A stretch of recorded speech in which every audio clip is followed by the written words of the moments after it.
Bismillahirrahmanirrahim. Nabi Adam alaihi salam. Manusia yang pertama dijadikan Allah Subhanahu wa taala ialah Adam alaihi salam. Beliau dijadikan dari tanah, dibentuk berupa manusia dan kemudian ditiupkan roh ke dalamnya. Maka jadilah manusia. Hal ini diterangkan Allah Subhanahu wa taala dalam Al-Quran Surah Al-Hajj ayat 26. Artinya, sesungguhnya kami jadikan manusia dari tanah yang kering, dari tanah hitam yang busuk. Oleh kerana itu, Nabi Adam alaihi salam disebut bapa segala manusia. Dan dari beliaulah asal keturunan manusia semuanya. Sebelum Nabi Adam alaihi salam dijadikan Allah Subhanahu wa taala, terlebih dahulu Allah menjadikan bangsa jin dari api yang sangat panas.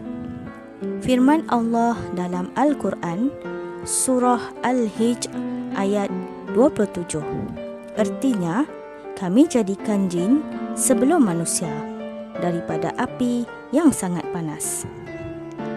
Setelah Allah menjadikan Adam dengan sebaik-baik kejadian, iaitu bagus rupanya, maka menyiaraplah isi syurga iaitu malaikat bersujud kepadanya, kecuali iblis yang tidak mahu bersujud. Mereka bersujud kepada Adam kerana Allah yang memerintahkan sujud sebagai penghormatan kepada Adam. Dan apabila tidak ada perintah Allah sedemikian, maka tentulah malaikat pun takkan bersujud. Adapun arti sujud di sini bukanlah seperti sujud kepada Allah, iaitu menyerahkan segala jiwa raga kita kepadanya. Firman Allah dalam Al-Quran Surah Al-Baqarah ayat 34.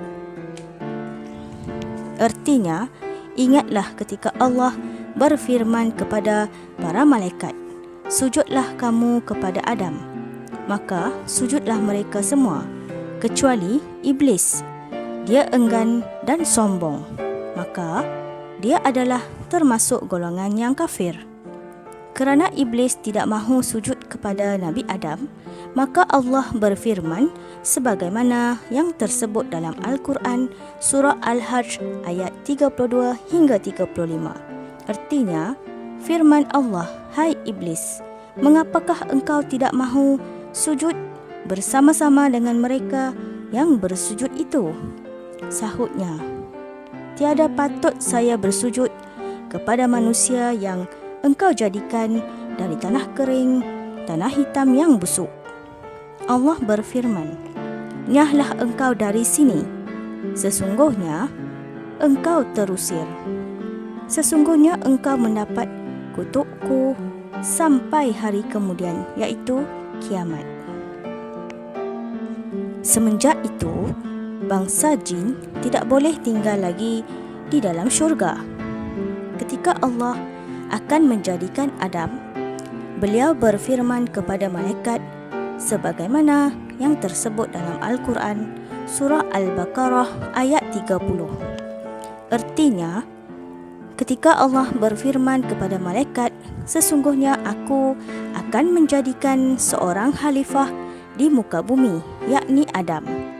Jawab mereka, "Adakah patut engkau menjadikan seorang khalifah di atas bumi yang akan berbuat binasa dan menumpahkan darah, iaitu berbunuh-bunuhan?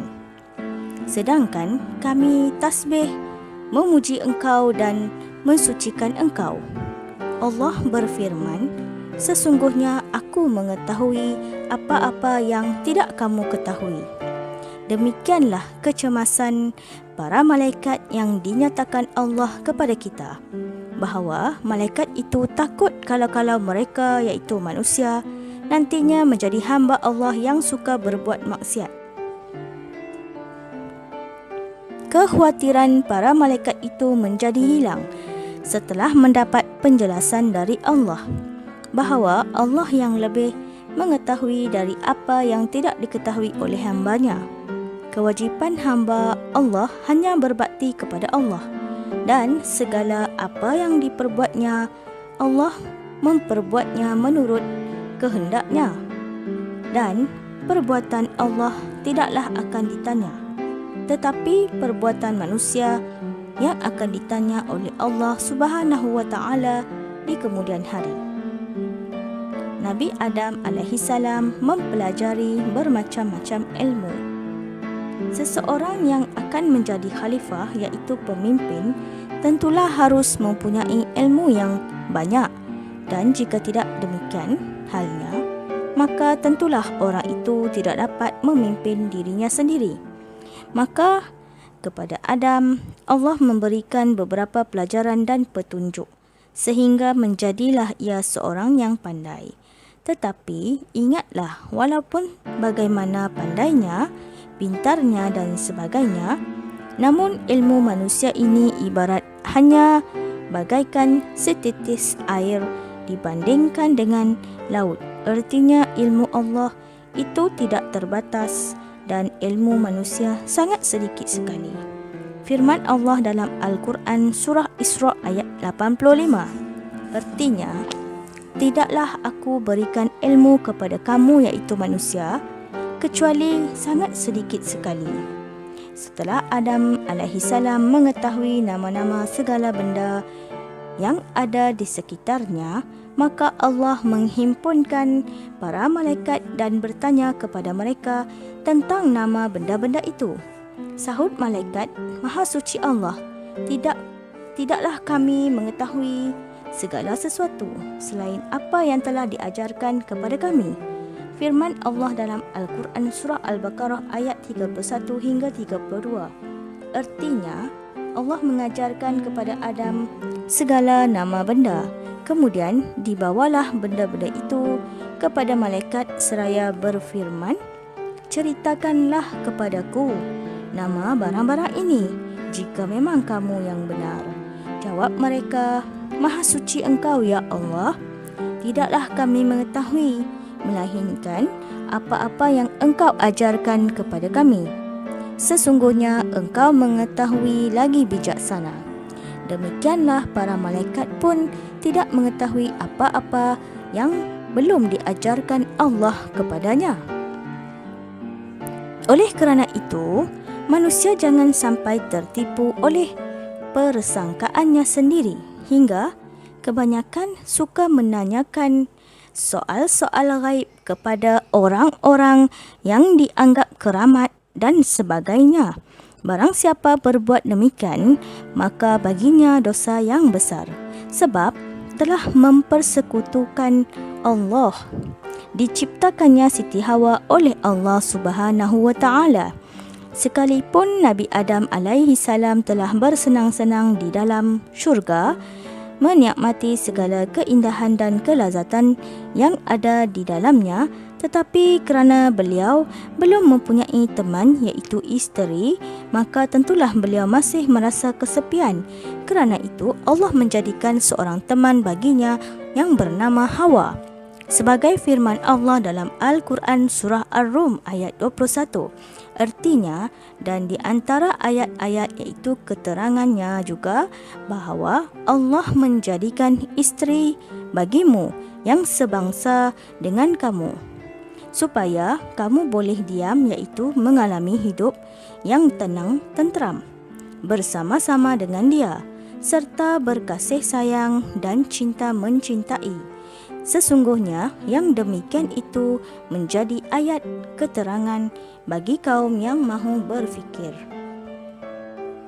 Adam dan Hawa, tinggallah keduanya bersenang-senang di dalam syurga dan menikmati segala yang ada di situ, kecuali yang tidak boleh dimakan, ialah buah kayu huldi.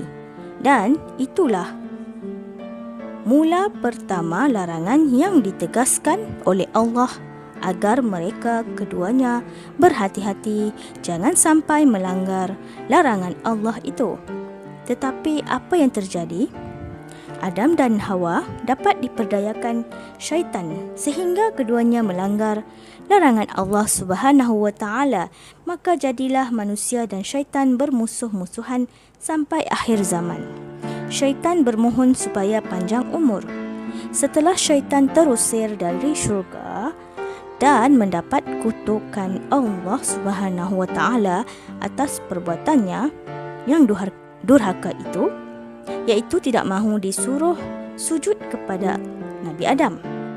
Maka syaitan pun bermohon kepada Allah agar Allah Subhanahu wa taala memberi kesempatan memanjangkan umurnya untuk membalas sakit hatinya terhadap Nabi Adam, kerana dia berpendapat bahawa terusirnya dari syurga itu adalah gara-gara Nabi Adam alaihi salam. Hal ini diterangkan Allah Subhanahu wa taala dalam Al-Quran surah Al-Hajj ayat 36 hingga 40. Artinya, berkata syaitan, "Ya Tuhanku, berilah saya janji kesempatan sampai hari manusia dibangkitkan, iaitu kiamat." Maka Allah berfirman, "Sesungguhnya engkau diberi waktu, iaitu umur panjang, sampai hari yang ditentukan." Sahut iblis itu, "Ya Tuhanku, disebabkan engkau telah menyesatkan daku, akan aku hiasi mereka, iaitu manusia, dengan kejahatan yang ada di muka bumi ini, dan akan aku sesatkan mereka semua, kecuali hamba engkau yang ikhlas." Allah memperkenankan permintaan iblis itu sebagaimana firman-Nya dalam Al-Quran surah Al-Hajj ayat 41 hingga 44. Artinya, Allah berfirman, "Inilah janjiku yang betul. Sesungguhnya terhadap hambaku tiada berhak engkau menguasainya, kecuali orang yang mahu mengikut engkau di antara orang-orang yang sesat. Sesungguhnya neraka Jahannam itulah tempat siksaan mereka semuanya. Bagi neraka itu ada 7 buah pintu. Bagi tiap-tiap pintu itu ada bahagian yang ditentukan untuk orang-orang yang berdosa." Dengan keterangan ini, jelaslah bagi kita bahawa syaitan itu adalah musuh yang sangat nyata bagi manusia. Maka, waspadalah terhadap godaan syaitan. Adam alaihi salam dan Siti Hawa diperdayakan syaitan. Larangan Allah Subhanahu wa taala kepada Adam dan Hawa tentang tidak diperbolehkannya mendekati pohon kayu khuldi diketahui oleh syaitan. Kerananya, dia berusaha sekuat tenaganya untuk memperdayakan kedua suami isteri itu agar keduanya suka memakan buah larangan itu. Syaitan pun lalu merupakan dirinya selaku orang yang bersih hati dan berduka cita. Kerana itu, isi syurga itu pun berdatanganlah melihat sandiwara tipu daya tersebut. Dan Adam bersama Hawa datang pula menghampiri seraya bertanya, "Apakah sebabnya engkau berduka cita dan bersedih hati? Apakah gerangan yang engkau fikirkan?" Sahut syaitan, "Saya bersedih hati ini kerana memikirkan nasib engkau berdua. Telah saya dengar bahawa engkau berdua tidak akan lama lagi tinggal bersenang-senang di dalam syurga ini. Apalagi setelah Allah Subhanahu wa taala melarangmu memakan buah pohon khuldi ini. Adalah satu tanda bahawa apa yang saya khawatirkan itu akan benar-benar terjadi. Oleh kerana itu, lekaslah makan buah pohon ini supaya engkau berdua jangan terusir dari syurga ini." Mendengarkan pujukan dan rayuannya itu, terpedayalah keduanya seraya memakan buah khuldi itu. Hal ini dijelaskan oleh Allah Subhanahu wa taala dalam Al-Quran surah Al-A'raf ayat 20 hingga 22. Artinya, iblis memperdayakan keduanya supaya terbuka bagi keduanya kemaluan yang tersembunyi olehnya masing-masing, seraya berkata, tiadalah Tuhan engkau melarang engkau memakan buah kayu itu, melainkan supaya engkau jangan menjadi malaikat atau tetap tinggal di dalam syurga. Ia bersumpah atas nama Allah, sesungguhnya saya ini seorang yang memberi nasihat kepada engkau berdua. Maka dibujuklah keduanya supaya memakan buah kayu itu dengan segala tipu daya. Setelah keduanya memakan buah kayu itu, maka terbukalah auratnya sehingga keduanya menutupinya dengan daun kayu syurga. Kemudian Tuhan memanggil keduanya, "Tidakkah aku telah melarang kamu berdua memakan buah kayu itu? Dan aku katakan pula kepada kamu bahawa syaitan itu musuh yang terang bagimu." Lalu Adam memohon ampun, iaitu bertaubat kepada Allah, yang taubatnya itu diterima. Tetapi semenjak itu Adam dan Hawa disuruh pindah ke bumi buat sementara sampai ajalnya. Allah berfirman dalam surah Al-A'raf ayat 25.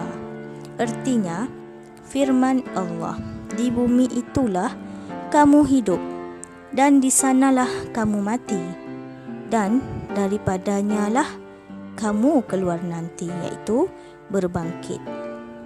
Demikian setelah Adam dan Hawa melanggar perintah Allah, terbukalah pakaiannya yang bagus-bagus itu dan terpaksalah auratnya ditutup dengan daun-daun kayu. Keduanya dipindahkan ke muka bumi, tidak di satu tempat, melainkan terpisah antara keduanya dengan jarak yang sangat jauh, dan masing-masing cari-mencari, yang akhirnya bertemulah keduanya di suatu tempat yang bernama Padang Arafah.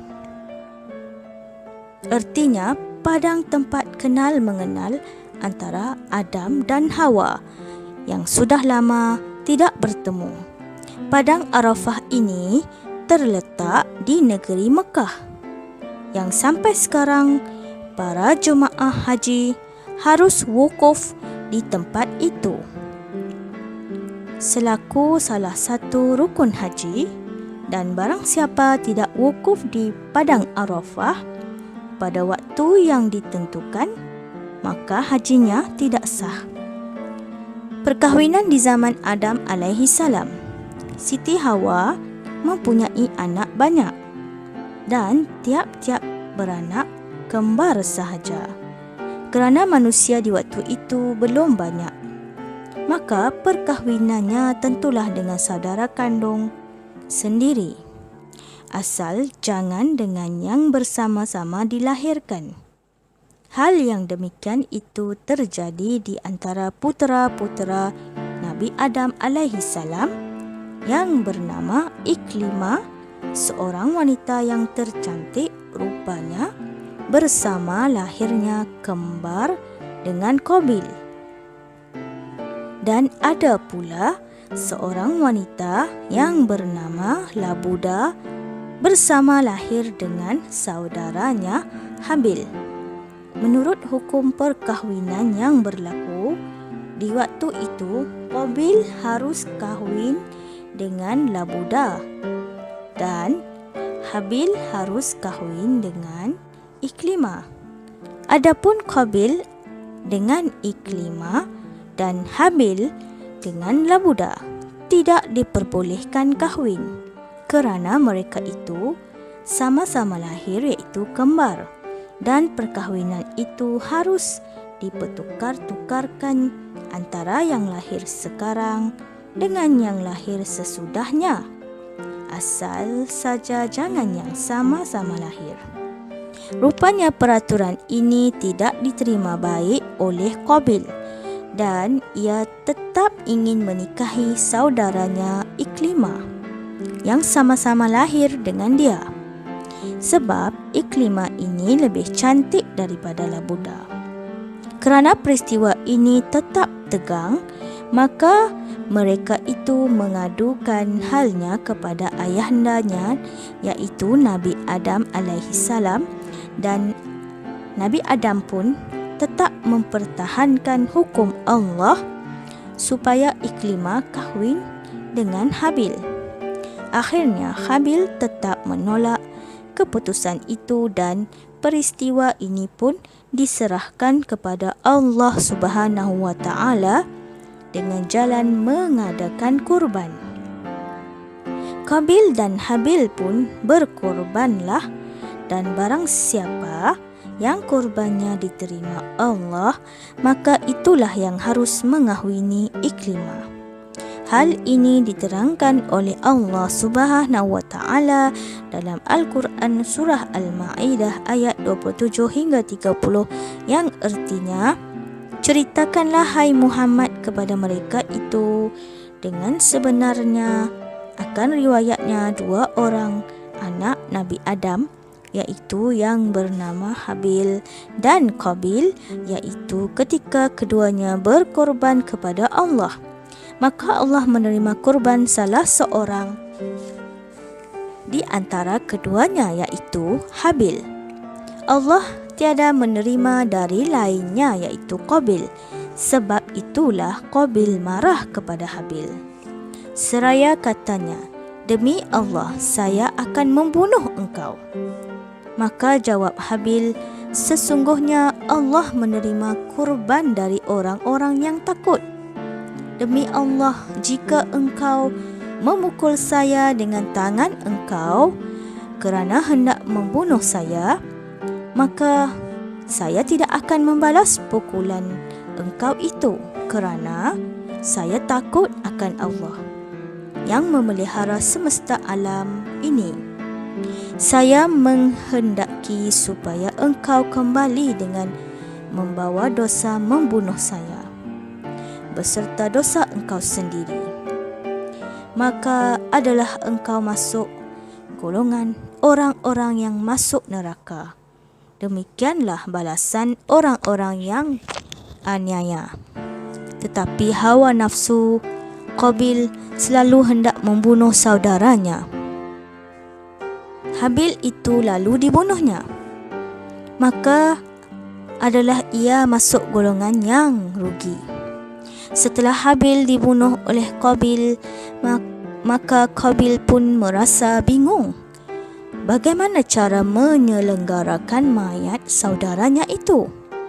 Di waktu ia kebingungan itu, maka Allah memperlihatkan kepadanya 2 ekor burung gagak berkelahi dan seekor di antaranya mati terbunuh. Maka yang masih hidup itu menggali tanah. Lalu bangkai kawannya itu dikuburkan ke dalam lubang yang kemudian ditimbuninya. Hal ini ditegaskan oleh Allah di dalam Al-Quran surah Al-Maidah ayat 31. Artinya, kemudian Allah mengirim seekor burung gagak yang melubangi tanah dengan paruhnya dan kakinya, supaya diperlihatkannya kepada Qabil itu bagaimana mestinya ia menguburkan mayat saudaranya. Ketika ia melihat perbuatan burung itu, maka katanya, amat celaka nasib saya. Tak dapatkah saya memperbuat sebagaimana yang dikerjakan burung gagak ini? Dengan jalan yang demikian, dapatlah saya menguburkan mayat saudaraku ini. Maka adalah ia masuk golongan orang-orang yang menyesali diri sendiri.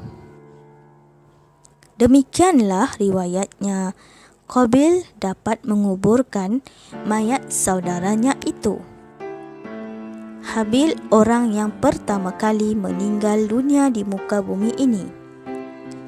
Adam alaihissalam wafat dalam usia 1000 tahun. Dan setahun kemudian meninggal pula lah Siti Hawa. Sebahagian riwayat mengatakan bahawa Nabi Adam alaihissalam dikuburkan di tanah Hindustan. Dan sebahagian riwayat lagi mengatakan bahawa Adam dikuburkan di negeri Mekah atau Jeddah berdekatan dengan Siti Hawa.